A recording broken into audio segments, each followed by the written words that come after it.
তো রিসেন্টলি 2 দিন আগে আমি একটা ভিডিও আপলোড করেছিলাম আমার ইউটিউব চ্যানেলে। দেন সেখানে আপনারা অনেকগুলো ভালোবাসা দেখিয়েছেন। আরে কেনা কে চাতে হো। তো আজকে আমি কি করব, সেই ভিডিওটারই কমেন্ট বক্সে এসে অনেক ভাই আমাকে বলেছে যে কি দাদা এই ভিডিওটা দিয়েছেন ঠিক আছে, বাট এক্সএমএলটা দিলে আমাদের অনেক উপকার হতো। সো চলে এলাম।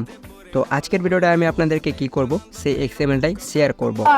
বেশি না, শুধুমাত্র 1 থেকে 2 মিনিট সময় দিন, ফুল কভার করিয়ে দেবো যে কীভাবে এক্সএমএল ফাইল ব্যবহার করবেন, কোথা থেকে কালেক্ট করবেন, কিভাবে কালেক্ট করবেন।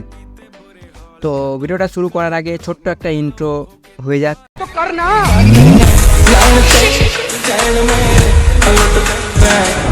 ওকে, তো আপনারা কি করবেন, প্রথমত আপনাদের কাজ হবে এই ভিডিওটাকে ফুল ওয়াচ করা। কারণ এক্সএমএল ফাইল যদি নিতে চান তাহলে সেখানে একটা পাসপোর্ট শো হবে। তো 4টা পাসপোর্ট এই ভিডিওটার মধ্যে দেওয়া থাকবে। 4টা পাসপোর্ট কালেক্ট করে এক্সএমএল ফাইলটা ডাউনলোড করে ব্যবহার করবেন। কীভাবে ব্যবহার করবেন সেটা দেখাচ্ছেন। প্রথমত ডাউনলোড করার পর আপনারা কি করবেন, সরাসরিভাবে এলাইট মোশন অ্যাপটি ওপেন করবেন। ওকে, সো ওপেন করলে আপনারা কিন্তু কিছু এরকম ইন্টারফেস দেখতে পেয়ে যাবেন। তো এক্সএমএল ফাইলটা কীভাবে এলাইট মোশনে ইনপুট করবেন, ডাউনলোড তো করে নেবেন, যে কেউ ডাউনলোড করে নিতে পারে, বাট ইনপুট কীভাবে করবেন সেটাই দেখাচ্ছেন। দেখেন, ইনপুট করার জন্য সরাসরিভাবে আপনাদেরকে নিচের টেমপ্লেট অপশন যে লেখাটি রয়েছে এখানে ক্লিক করতে হবে। ক্লিক করলে কিন্তু হবে না, তার সাথে সাথে আপনাদেরকে অবশ্যই কিন্তু ফোনের ইন্টারনেট কানেকশানটা অন রাখতে হবে, নইলে কিন্তু এক্সএমএল ফাইল এলাইট মোশনে ইনপুট হবে না। তো আমি কি করব, আমাদের মোবাইল ডেটা বা ইন্টারনেট কানেকশানটা অন করে নেব। অন করার পর আবারও ওপরের দিকে লক্ষ্য করুন, অপশান রয়েছে আপলোড বা আপলোড এক্সএমএল ফাইল। তো এইখানেই ক্লিক করতে হবে।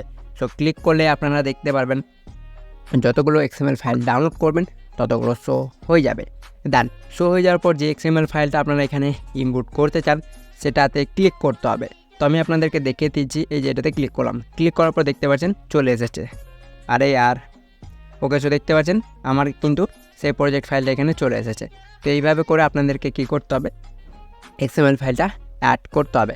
তো অ্যাড হয়ে যাওয়ার পর আপনাদেরকে কী করতে হবে, ক্লিক করতে হবে, মানে যে এক্সএমএল ফাইলটা ইনপুট হবে প্রথমেই শো হবে, যেমন এটা। হ্যাঁ, তো আমি আপনাদেরকে সেই এক্সএমএল ফাইলটা নিয়ে যাচ্ছি। কোথায় গেল,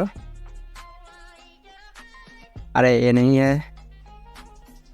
ওকে, এই যে পেয়ে গেছি। তো ক্লিক করবেন। তো আমি ক্লিক করে নিচ্ছি।